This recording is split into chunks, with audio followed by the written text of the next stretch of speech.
শীতের সকালের মিষ্টি রোদে চা খাইতেছি। ব্রেকফাস্ট হয়ে গেছে, আজকে একটু আয়োজন করে বসছি কারণ চুলে দিব তেল। তো হ্যাঁ কি রামেনের গন্ধ পাইতেছো তুমি? তাকে কার্টুন দেখতে দিয়ে এসে আমি কাজটা করতেছি। তো আমরা একটু পরে জামালপুর চলে যাচ্ছি, তো খুব তাড়াহুড়ার মধ্যে আমার এখন কাজ শেষ করতে হবে। আমরা এখনো কোনো খবর নাই বের হব কি না হব, এখনো ডিসিশন নাই। রিহানার বাবা এখন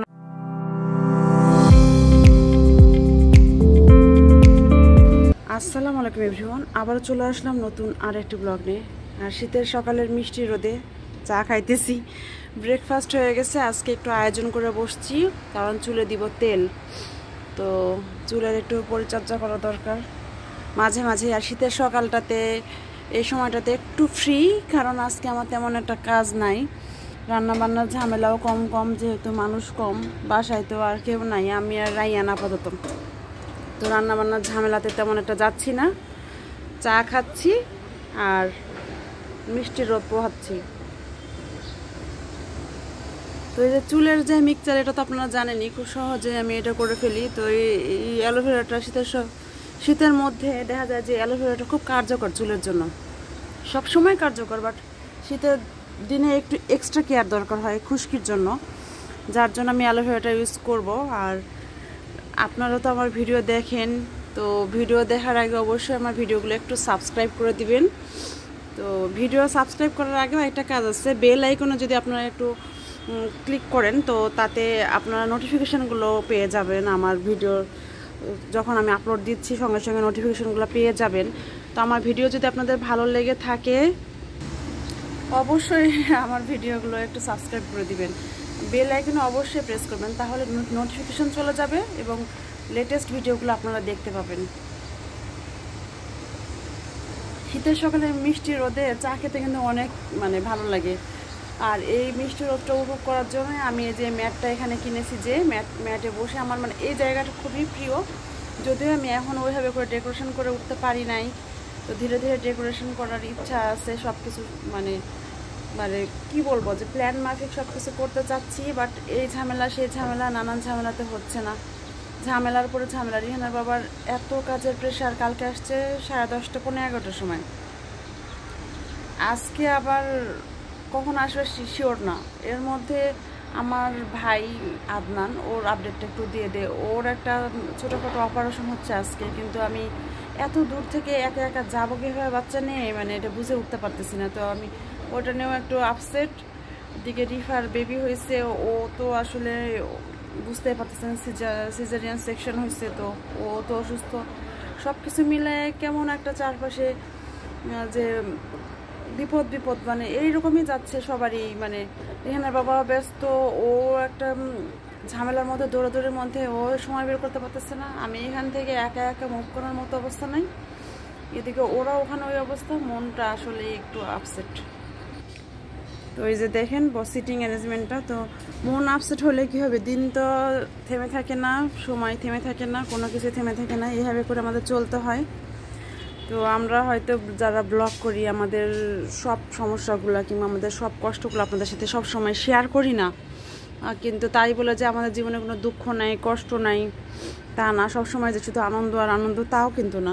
তো সব কিছু মিলে আপনারা দোয়া করবেন, যেটুকু বলার আমরা ওইটুকুই বলি, এর বাইরেও আমাদের আরও অনেক রকমের ইস্যু থাকে, আরও অনেক রকমের সব কিছু, সেগুলো আমরা ইগনোর করে লাইফে এই যে ফুলগুলো দেখে এই চারপাশের সুখগুলো দেখে আমরা দেখা যায় যে নিজেদের জীবনে সুখ খুঁজে পাওয়ার চেষ্টা করি। মানুষ তো আসলে যখন থাকে না যে কি বলে, যে যখন মানুষ কোনো কিছু খুঁজে পায় না, খড়কুটো ধরে আঁকড়ে ধরতে চায়, খড়কুটো আঁকড়ে ধরে বাঁচতে চায়, ঠিক সেরকমই আমরা মানুষও এরকমই, আমরা ওইভাবে করে বাঁচতে চাই আসলে।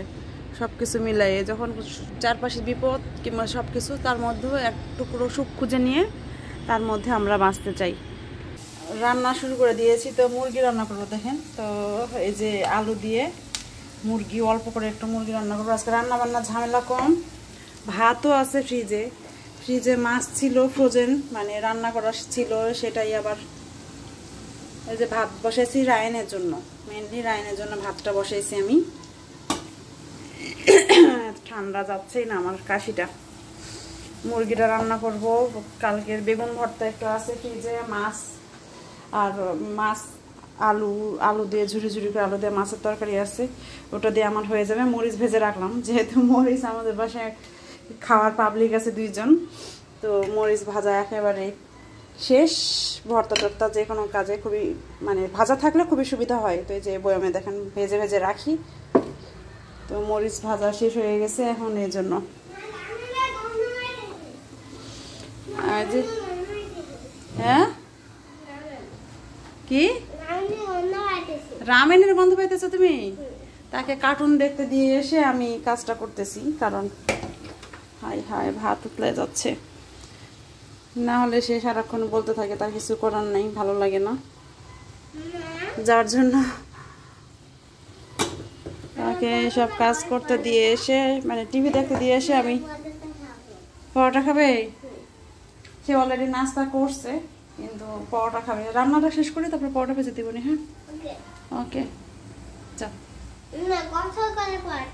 ওকে তোমার জন্য ভাত রান্না করতেছি। আচ্ছা রান্না বান্না শেষ, কিচেন টিচেন পরিষ্কার করে আসলাম। রায়ানকে করাবো গোসল। রিহানের সাথে কথা বললাম অনেকক্ষণ ধরে, মানে আমি গেমস খেললাম। তাই হ্যাঁ ওই যে গেমস কি গেম, ওই যে গুলাই চ্যাম্পিয়ন। চলো আমরা গোসল টোসল করে ফেলি, আসো। আমি দাদম পাতা বলবো জামালপুর যাব, ব্যাগ গোছাবো না কিছু বুঝে উঠতে পারতেছি না, কারণ আজকে আমাদের যাওয়ার কোনো ঠিক নাই। যাইতেও পারি, আজকেও যাইতে পারি অথবা কালকেও যাইতে পারি। রিহান বাবা কখন আসবে শিওর না, তো দোটানার মধ্যে মানে আমি গোছাতেও পারতেছি না কোনো কিছু ঠিক সেভাবে, আবার ফেলেও রাখতে পারতেছি না, এরকম একটা অবস্থা। কারণ সব কিছু তো সেভাবে করে গোছানো সম্ভব না, তো এরকম একটা দোটানার মধ্যে না মনটা ছুটে গেছে জামালপুরে। ভাল লাগতেছে না, কিছু করার নাই। রায়ান আমাকে দিচ্ছে দেখেন, তো ও আমাকে বলছে চুইংগাম, বাট এটা চুইংগাম না, চুইংগাম চকলেট। মুখে মানে চুইংগামের মতো চিউই টাইপ, কিন্তু মুখে দিলে একদম ধীরে ধীরে মিলায় যায়, অসম্ভব মজার একটা স্বাদ, বেশ ভালো লাগতেছে। দুজন মিলে শেয়ার করে খাচ্ছি, তাই না? আমাকে সে গিফট দিছে, খুবই ভালোবাসে মাশাআল্লাহ।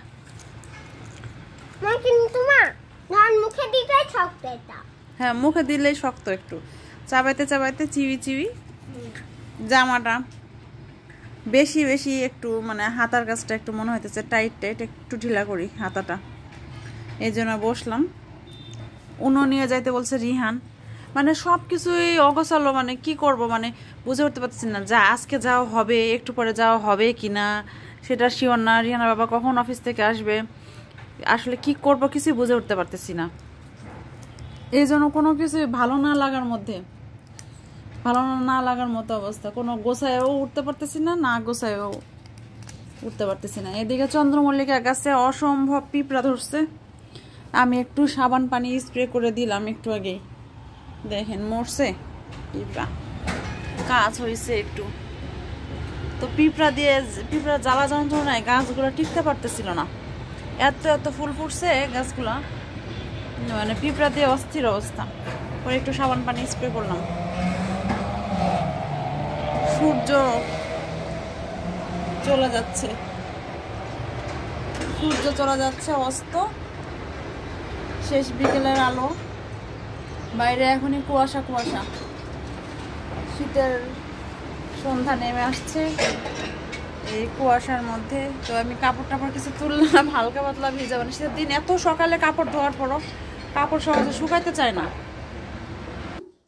খিচুড়ি রান্না করব এখন, কারণ আমরা একটু পরে জামালপুর চলে যাচ্ছি, তো খুব তাড়াহুড়ার মধ্যে আমার এখন কাজ শেষ করতে হবে, যে চাল। তো শর্টকাটে খিচুড়িটা রান্না করব, যেহেতু মুরগির মাংসটা আমার রান্না করা আছে, তো ভাবছি যে এটাই খিচুড়ির মধ্যে দিয়ে দিব, সো মশলা এত বেশি লাগবেও না, আমার শর্টকাটে খিচুড়িটা হয়ে যাবে। বলো। তো একটু গোছ গাছ চলতেছে, যে এখানে আমি একটু খেজুর গুড়ের বক্সটা নিলাম, ওখানে গিয়ে খেজুর গুড়ের পায়েস রান্না করবো, টাটকা গরুর দুধ দিয়ে ইনশাল্লাহ। আল্লাহ যেন এটা রান্না করা তৌফিক দান করে, সহি সালামতে যেন পৌঁছাতে পারি, আপনারা একটু দোয়া করবেন। তো রান্নাটা শুরু করি, কারণ আমার এখন দৌড়াইতে হবে। মানে ভাবছিলাম যে আজকে হয়তো যাওয়া হবে না, বাট একেবারে সাডেনলি রিহানা বললো যে আমার কাজ মোটামুটি শেষ, গুছাই ফেলছি, সো যাওয়া হবে হয়তো ইনশাল্লাহ। তো দোয়া করবেন ও যেন সহি সালামতে বাসায় আসে এবং তাড়াতাড়ি আমরা বের হতে পারি, সহি সালামতে পৌঁছাতে পারি জামালপুরে। ব্যাগ ট্যাগ মোটামুটি গোছানো, আমরা এখনও কোনো খবর নাই বের হব কি না হব, এখনও ডিসিশন নাই। রিহানার বাবা এখন আসে নাই, আমরা কি করবো বুঝতেছি না। রায়ানের লাগছে খিদা, সো ওর জন্য আমি একটু খিচুড়ি নিয়ে আসছি। তো গরম একটু মেলায় মেলায় নিয়ে আসছি অল্প করেই, যতটুকু খাই খাক। আর আচার, খিচুড়ি আর জলপাইয়ের আচার ওর জন্য। ও আবার আচার দিয়ে খিচুড়ি খেতে পছন্দ করে বেশি। তো আসলে ওয়েট করতে করতে না এখন ডিসঅ্যাপয়েন্টেড। যাই হোক, আল্লাহ যা ভালো সেটাই করে অবশ্যই। আদনান এদিকেও, আদনানকে ওটিতে নিচ্ছে, মানে টেনশনও হচ্ছে, যেতেও পারতেছি না, মনটাও খারাপ লাগতেছে, মানে সব কিছু মিলে একটা মিশ্র অনুভূতি। মানে আল্লাহ ভালো জানে কি হবে না হবে, মানে সব কিছু সবাই আল্লাহ হেফাজত করুক, সব কিছু ভালো হোক, স্মুথ হোক, এটাই আসলে দোয়া। নাও রায়ান একটু খাও, দাও। বিসমিল্লাহ। তারও গরম, নামালাম চুলাতে, রান্না করলাম একটু আগে। ভালো হয়েছে। সন্ধ্যা মালতি ফুল দিয়ে ভরপুর ভরপুর করে রাখছে একদম। সুন্দরীরা, গোলাপি সুন্দরী। হ্যাঁ বেছে নিবে সে এখন। তো আমরা যাওয়ার প্রস্তুতি নিচ্ছি, আর এই যে এই জন্য প্ল্যানটা একটু ভিজাইতে আসছি। খেয়ে ফেলো না তাই বলে আবার।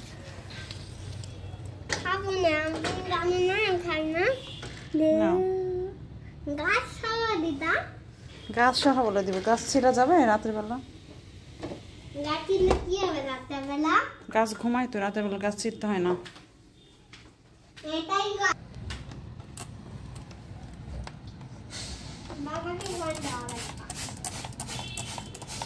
বাবা ব্যস্ত, বাবা আসুক, বাবাকে বারবার ফোন দেওয়া যাবে না, ড্রাইভ করছে মনে হয়। এত শীতে আসলে গাছের ভালো কিছু হয় না। পাতাগুলো কেমন হয়ে গেছে কুকড়ে। সন্ধ্যা মালতীর মিষ্টি একটা গন্ধ, মিষ্টি গন্ধ, খুবই সুন্দর একটা গন্ধ ছড়াইতেছে, মনটা ভালো হয়ে যায়। হাসনা হেনা আনলাম মিষ্টি গন্ধ ছড়ানোর জন্য, হাসনা হেনার নাম নাই, সন্ধ্যা মালতী একদম রূপ রস ঢেলে দিছে, পুরা রং রূপ রস। দেখেন সন্ধ্যা মালতী পুরা বাগান জুড়ে মনে হচ্ছে সন্ধ্যা মালতী, তো খুবই সুন্দর লাগতেছে দেখতে, মাশাআল্লাহ। এইদিকেও গাছ। তো সন্ধ্যা মালতী এমনই বিস্তার লাভ করছে যে আর গাঁদা টাদা কোনো কিছু পাত্তা পাচ্ছে না, কেউ আর পাত্তা পাচ্ছে না সন্ধ্যা মালতীর জামাতে। তুমি স্প্রে করতেছো? বোতাম ফুলটাও আড়াল পড়ে গেছে। বোতাম ফুল না এটা? এটা বোতাম ফুল। এই যে গাছটার নাম আমি আপনাদের জিজ্ঞেস করছিলাম, তো আপনারা অনেকেই বলেছেন অনেক রকমের নাম, কিন্তু এই যে দেখেন এটার নাম হলো বোতাম ফুল। এটা বোতাম ফুল, আর এইটা হলো সন্ধ্যা মালতী, এইটা সন্ধ্যা মালতী। রাত বাজে 11:30, আমরা খাওয়া দাওয়া করলাম, করে সব গোছগাছ করলাম, আর রিহানা আসলোই 10:45টার সময়। তো আমরা ডিসিশান নিলাম যে রাত্রে আর যাব না। তো ব্যাগ ট্যাগ সব দেখেন এখানে সব কিছু গোছগাছ করে এখানে রাখছি মোটামুটি। তো ভাবছি যে আল্লাহর ইচ্ছায় ইনশাআল্লাহ আমরা ভোরে রওনা দিব। তো দেখা যাক। তো ডিসিশন নিলাম এই কারণে যে রাস্তাঘাটে কি হয়, এত রাত্রে সেফ না, বাচ্চা ঘুমায় গেছে খাওয়া দাওয়া করে, মানে সব কিছু মিলে এই ডিসিশনটা আমরা নিলাম। আর রিস্ক নিতে চাইলাম না, রাস্তাঘাটের বিপদ বলা যায় না, রাতের অন্ধকার মানেই তো ভয়। তো সকালে রওনা দিই আল্লাহ আল্লাহ করে। আপনারা সবাই একটু দোয়া করবেন আমাদের জন্য। আর আজকের মতো এ পর্যন্তই। আমার ভিডিওগুলো যদি আপনাদের ভালো লেগে থাকে তাহলে অবশ্যই একটু সাবস্ক্রাইব করে দিতে ভুলবেন না আপনারা। তো আজকের মতো এ পর্যন্ত, সবাই ভালো থাকবেন, সুস্থ থাকবেন। ভিডিওগুলো শেয়ার করে দিবেন। যদি ভালো লেগে থাকে তাহলে সাবস্ক্রাইব করে ফেসবুক পেজটা ফলো দিয়ে আমাদের সাথে থাকবেন। তো আজকের মতো এ পর্যন্তই। আল্লাহ হাফেজ।